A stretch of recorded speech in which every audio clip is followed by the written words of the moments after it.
नमस्कार मैत्रिणींनो, माझं स्वयंपाकघर या यूट्यूब चॅनलमध्ये तुम्हा सर्वांचं मनापासून स्वागत। आज आपण डिंक लाडूची रेसिपी पाहणार आहोत। चला तर मग रेसिपीला सुरुवात करूयात। बदाम, मनुके, काजू, इलायची आणि जायफळ, हे जायफळ घेतलेलं आहे मी, इथे तुम्ही बघू शकताय। आणि इथे इलायची घेतलेली आहे आणि इथे तुम्ही बघू शकता मी खसखस घेतलेली, ही आपल्याला छान भाजून घ्यायची आहे। डिंक लाडू बनवण्यासाठी इथे गूळ तुम्ही बघू शकता मी सुरीच्या साहाय्याने छान कट करून घेतलेला आहे। हा गूळ छान आपल्याला तुपामध्ये वितळून घ्यायचा आहे। थंडीच्या दिवसामध्ये शरीरामध्ये उष्णता निर्माण व्हावी तसेच आरोग्यासाठी अत्यंत पौष्टिक व उपयुक्त असे हे डिंक लाडू सर्रास प्रत्येक घरोघरी हे बनवले जातात।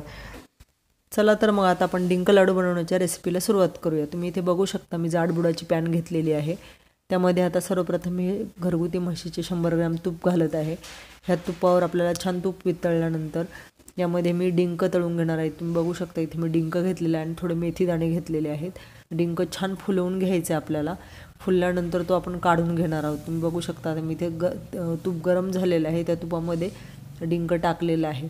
डिंक फुलल्यानंतर तो आपल्याला प्लेटमध्ये छान काढून घ्यायचा आहे।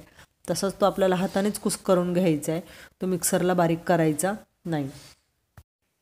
डिंक छान फुलल्यानंतर आता तो आपण काढून घेणार आहोत आणि त्याच तुपामध्ये आपल्याला छान मेथीदाणे परतून घ्यायचे। तुम्ही बघू शकता डिंक आपला छान प्लेट भरून फुललेला आहे आणि तो आपण हातानेच कुस्करून बघू शकता। त्याच तुपामध्ये मी मेथीदाणे छान परतवून घेत आहे।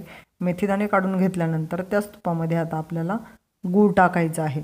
गूळ देखील याच पद्धतीने आपण वितळून घेणार आहोत।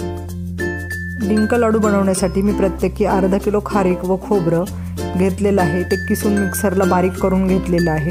या पद्धतीने बघू शकता मी इथे खोबरं बारीक करून घेतलेलं आहे। त्यानंतर खारीक देखील बघू शकता की आपल्याला तुपावर छान परतवून घ्यायची आहे। चला तर मग आता तुम्ही इथे बघू शकता बदाम आणि काजूचे काप मी सर्वप्रथम टाकलेले आहे। त्यानंतर इलायची जायफळची ही पूड आहे। खसखस देखील मी भाजून आता इथे टाकणार आहे।